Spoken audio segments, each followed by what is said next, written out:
He? Şimdi. Tamam başla.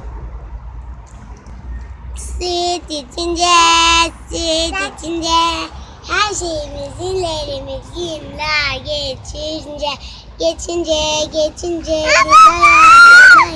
Hilayalardan geçti ama, süt istiyorum anne.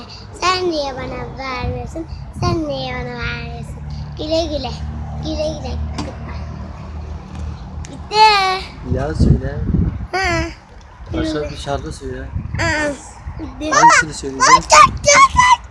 Süt serenet yine Margot Belle'yi söyle. He. Margot Belle'yi. Ha, ben onun şarkısını artık öğrenemedim gitti. Bak hangisini bir öğrendin?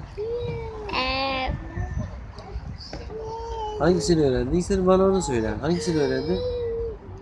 Umut'a geleceğim Umut'un şarkısını öğrendim. Tamam burada kelepçeyi söylemez. Söyle. Başı nasıl başı? Ben de sayardım. Tamam. Söyle. Kaygan çiçeklere denmiş hayat. Her şey tamam.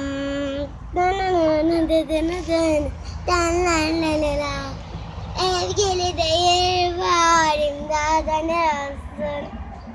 Gidecek gibi değil varım geri